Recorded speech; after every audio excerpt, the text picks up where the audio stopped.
बहुत धन्यवाद P Wilson जी। श्री राघव चड्ढा, शुक्रिया सर। आपका 9 मिनट। सर, मुझे ये बात रखते हुए इस सदन के भीतर बड़ी खुशी है कि आज से कुछ दिन पहले इंडेक्सेशन पर जो तमाम सदस्यों ने अपनी राय रखी थी, मैंने भी अपनी बात रखी थी। हमारी उस राय के उस सुझाव को माननीय वित्त मंत्री जी ने स्वीकारा और आज से 2 हफ्ते पहले इंडेक्सेशन जो भारत के इन्वेस्टर से छीना गया था वो बेनिफिट पार्शियली रिस्टोर किया गया है। लेकिन ये एक बहुत बड़ा प्रश्न चिन्ह खड़ा करता है भारत सरकार की टैक्स पॉलिसी पर कि कितनी कंफ्यूज है हमारे देश की टैक्स पॉलिसी। 23 जुलाई 2024 को आप कहते हैं कि हम भारत के इन्वेस्टर से इंडेक्सेशन वापस ले रहे हैं और ठीक 2 हफ्ते बाद 6 अगस्त को कहते हैं नहीं वापस नहीं ले रहे, इनको वापस पहुंचा रहे हैं। ये दिखाता है कि जब आप बिना सोचे समझे या किसी अर्थशास्त्री की राय पर नहीं, जिन लोगों को अर्थशास्त्र के बारे में जानकारी नहीं है उनकी राय पे अगर बजट बनाएंगे तो इसी प्रकार के फ्लिप फ्लॉप्स देखने को मिलेंगे। सर, मैं बताना चाहता हूं कि इंडेक्सेशन को भारत के निवेशक से छीनना उसकी कमर तोड़ने जैसा है। जैसा कि मैंने पहले भी बात रखी थी कि इंडेक्सेशन को फुल्ली रिस्टोर करने की जरूरत है, लेकिन अभी भी कल जो अमेंडमेंट फाइनेंस बिल में लाया गया है वित्त मंत्रालय द्वारा, उसमें भी इंडेक्सेशन पार्शियली रिस्टोर किया गया है, फुल्ली रिस्टोर नहीं किया गया। उसमें भी एक पेच है और पेच ये है कि तमाम एसेट क्लासेस पे इंडेक्सेशन नहीं रिस्टोर किया जा रहा, मात्र इमूवेबल प्रॉपर्टी यानी कि लैंड और बिल्डिंग पे रिस्टोर किया जा रहा है। और दूसरी चीज, 23 जुलाई 2024 के बाद खरीदे गए किसी भी एसेट में, किसी भी इन्वेस्टमेंट पर इंडेक्सेशन नहीं दिया जाएगा। मैं आज आपके माध्यम से सरकार से मांग करूंगा कि इंडेक्सेशन को फुल्ली रिस्टोर किया जाए, सारे एसेट क्लासेस पर रिस्टोर किया जाए और 23 जुलाई 2024 के बाद खरीदे गए, बाद निवेश किए गए एसेट क्लासेस में भी इंडेक्सेशन का बेनिफिट मिलना चाहिए। और इंडेक्सेशन के बेनिफिट से खिलवाड़ करना, एसेट क्लासेस से इंडेक्सेशन को समाप्त करना एक बड़ा सवाल खड़ा करता है कि क्या हमारे देश की वित्त मंत्री इन्फ्लेशन एडजस्टेड प्रॉफिट्स में विश्वास नहीं रखती? क्या उन्हें इन्फ्लेशन का ज्ञान नहीं है? क्या वो जानती नहीं कि इस देश में महंगाई एक प्लेग की तरह फैलती जा रही है?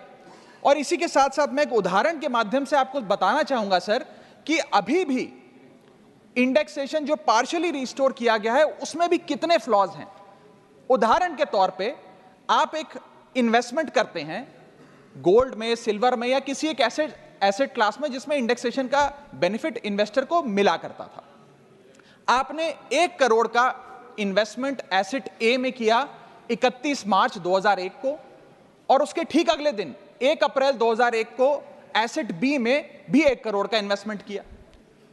वो दोनों एसेट 7% CAGR के हिसाब से, कंपाउंडेड एनुअल ग्रोथ रेट के हिसाब से बढ़ते रहे और आज वर्ष 2024 में उन दोनों इन्वेस्टमेंट्स की आज वैल्यू 5 करोड़ रुपए ईच है। अब आप ये दोनों एसेट ए और एसेट बी बेचते हैं बाजार में वर्ष 2024 में और दोनों पे अलग अलग टैक्स आपको देना पड़ता है। ये मैं आपके सामने दर्शाना चाहता हूं। जब आप एसेट ए बेचते हैं जो आपने 31 मार्च 2001 को खरीदा, यानी कि 1 अप्रैल 2001 से पहले, तो आपको इंडेक्सेशन का फायदा मिलेगा। यानी कि आपका सेल प्राइस होगा 5 करोड़, आपका परचेस प्राइस है 1 करोड़, लेकिन इन्फ्लेशन एडजस्टेड परचेस प्राइस आपका 3 करोड़ 63 लाख माना जाएगा। यानी कि 5 करोड़ माइनस 3 करोड़ 63 लाख, आपका प्रॉफिट हुआ 1 करोड़ 37 लाख। उस 1 करोड़ 37 लाख पे 20% के हिसाब से आपको 27 लाख 40 हजार रुपए टैक्स देना पड़ेगा अगर आप एसेट ए बेचते हैं।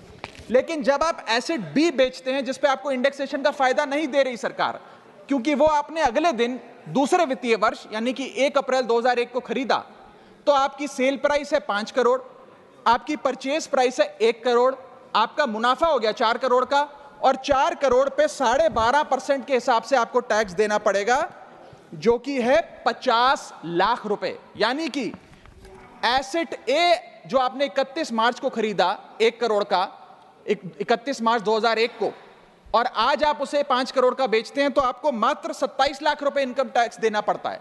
लेकिन जो अगले दिन आपने 1 करोड़ रुपए का निवेश किया 1 अप्रैल 2001 को और उसको 2024 में बेचते हैं तो उस पर 50 लाख रुपए का टैक्स देना पड़ता है। सिर्फ एक दिन के भीतर आपका टैक्स लायबिलिटी 27 लाख से बढ़कर 50 लाख हो जाती है। यह है इंडेक्सेशन का खेल। इसलिए मैं सरकार से अनुरोध करूंगा कि इंडेक्सेशन को सारे एसेट क्लासेस पे रिस्टोर करना चाहिए और कोई कट ऑफ डेट 23 जुलाई के पहले खरीदा गया एसेट और 23 जुलाई 2024 के बाद खरीदा गया एसेट, इस प्रकार की कट ऑफ डेट नहीं होनी चाहिए। Sir, inflation is taxation without legislation. महंगाई वो दीमक है जो हमारे देश को खा रहा है, इसीलिए हम इन्फ्लेशन एडजस्टेड रिटर्न्स पे इनकम टैक्स लगाते हैं। और अगर हम ये सोच रहे हैं कि कल की जो अमेंडमेंट हुई इससे रियल एस्टेट मार्केट में को बड़ा उछाल आ जाएगा, तो ऐसा नहीं आने वाला। सर, आज हमारे होम बायर्स हो या इन्वेस्टर्स हो, वो रियल एस्टेट खरीदने से बचेंगे, क्योंकि 23 जुलाई 2024 के बाद खरीदा गया जो भी एसेट है उस पर तो इंडेक्सेशन मिलेगा नहीं। आपने मात्र 23 जुलाई से पहले खरीदे गए एसेट्स पे इंडेक्सेशन दिया। और इसी के साथ साथ एक बहुत बड़ी रीसेल मार्केट हिंदुस्तान में रियल एस्टेट की, क्योंकि हर व्यक्ति नया घर नहीं खरीद सकता, इसलिए रीसेल होती है। रीसेल मार्केट में भारी गिरावट देखी जा रही है। जब मकान बिकेंगे नहीं तो रेंटल इनकम बढ़ेगी। लोगों के मकानों के किराए में एक भारी उछाल देखा जा रहा है, लोगों का खर्च बढ़ने वाला। और इसी के साथ साथ जो फॉरेन इन्वेस्टमेंट भारत के रियल एस्टेट में होता है वो भी गिरने वाला है, ऐसी मैं आज इस सदन में भविष्यवाणी करता हूं। इसके साथ साथ रिटेल इन्वेस्टर यानी कि भारत के मिडिल क्लास की कमर तोड़ने का काम सरकार ने कैसे किया। एक ही बजट में शॉर्ट टर्म कैपिटल गेन को 15% से बढ़ाकर 20% कर दिया और उसी बजट में लॉन्ग टर्म कैपिटल गेन को 10% से बढ़ाकर 12.5% कर दिया इक्विटी पे और अन्य पदार्थों पे। यानी कि आप एक ही बजट से तमाम तरीके के इन्वेस्टर्स जो शॉर्ट टर्म के लिए एक छोटी अवधि के लिए एसेट खरीदते हैं या लंबी अवधि के लिए एसेट खरीदते हैं, दोनों की कमर आपने तोड़ने का काम किया और इस देश में रिटेल इन्वेस्टर को कुचलने का काम यह सरकार करने जा रही है। मैं आपके माध्यम से अनुरोध करूंगा कि don't take middle class retail investor for granted. हमें कैसे फाइनेंशियल इंक्लूजन इस देश में बढ़ानी है उस दिशा में काम करना चाहिए, ना कि कैसे हम इस देश में इन्वेस्टर्स, हाउस होल्ड इन्वेस्टमेंट्स और रिटेल इन्वेस्टमेंट्स को कम करें, उस सिलसिले में हम काम करें। मेरा दूसरा भाग आज के वक्तव्य का है जीएसटी पर। पहले तो मैं सरकार के मंत्री नितिन गडकरी जी का जो एक चिट्ठी सामने आई, उन्होंने अपनी सरकार के वित्त मंत्री को चिट्ठी लिखते हुए कहा कि लाइफ इंश्योरेंस और हेल्थ इंश्योरेंस पर जो 18% जीएसटी लगाया उसे वापस लिया जाए। मैं उनकी इस मांग का समर्थन करता हूं और सरकार से मांग करता हूं कि हेल्थ और लाइफ इंश्योरेंस पर कम से कम हम जीएसटी ना लगाएं। ये कोई लग्जरी गुड या लग्जरी प्रोडक्ट नहीं है। और मुझे ये बताते हुए खुशी है सर कि parliamentary standing committee on finance की आज से 6 महीने पहले रिपोर्ट आई थी, जिसका हिस्सा मैं भी था। मैं भी parliamentary standing committee on finance का सदस्य हूं, जिस समिति ने अपने पैरा नंबर 2.10 में साफ तौर पे सरकार से अनुरोध किया कि हेल्थ इंश्योरेंस और लाइफ इंश्योरेंस पर जीएसटी कम किया जाए, समाप्त किया जाए, ना लगाया जाए। मैं पढ़ के वो अंश आपको सुनाना चाहूंगा। The committee feels that there is a need to rationalise the GST rate on insurance products, especially health and term insurance, which is 18% at present. The high rate of GST results in a high premium burden which acts as a deterrent to getting in insurance policies. The committee, with a view to make insurance more affordable, recommends that GST rates applicable to health insurance products, particularly retail policies, etc., should be reduced. हमारा ये प्रयास होना चाहिए कि एक परिवार, sir बस समाप्त कर रहा हूं, अभी तो मेरा समय रह गया, 1-2 मिनट आप थोड़ा ज्यादा दे दीजिएगा तो सर कुछ फर्क नहीं पड़ेगा, मैं अपनी बात समाप्त कर लूंगा। हेल्थ इंश्योरेंस पे और लाइफ इंश्योरेंस पर हमें टैक्स समाप्त करके लोगों को इंसेंटिवाइज करना चाहिए कि ज्यादा से ज्यादा परिवार भारत के हेल्थ इंश्योरेंस के कवर में आए, लाइफ इंश्योरेंस के कवर में आए। जो मैं सरकार से मांग करूंगा। और सर एक बड़ा इंपॉर्टेंट पहलू मैं आपके सामने हाईलाइट करना चाहूंगा। इस देश में इन्फ्लेशन पर भी जीएसटी लग रहा है। वो कैसे लग रहा है? एक प्रोडक्ट जो 100 रुपए का बिकता था उस पे 18% जीएसटी हुआ करता था। आज वो वस्तु महंगी हो गई, 100 से 150 रुपए की बिकने लगी, अब 18% 150 रुपए पे लगने लगा। यानी कि 50 रुपए की जो महंगाई है उस पर भी सरकार जीएसटी लेने लग गई है, which is GST on inflation. मैं चाहूंगा कि सरकार इस पर विचार करे। और अंत में सर अपनी बात समाप्त करने से पहले एक और दिलचस्प मुद्दा आपके समक्ष रखना चाहूंगा, which is problem of multiple taxation. हम लोग एक ही चीज पर न जाने कितनी बार टैक्स भरते हैं। जैसे कि जब आप पैसा कमाते हैं तो इनकम टैक्स भरते हैं, उस इनकम से आप गाड़ी खरीदते हैं तो गाड़ी खरीदने पर जीएसटी देते हैं। जब गाड़ी खरीदते हैं तो रोड टैक्स भी सरकार आपसे वसूलती है, फिर रोड डेवलपमेंट सेस भी आपसे लेती है।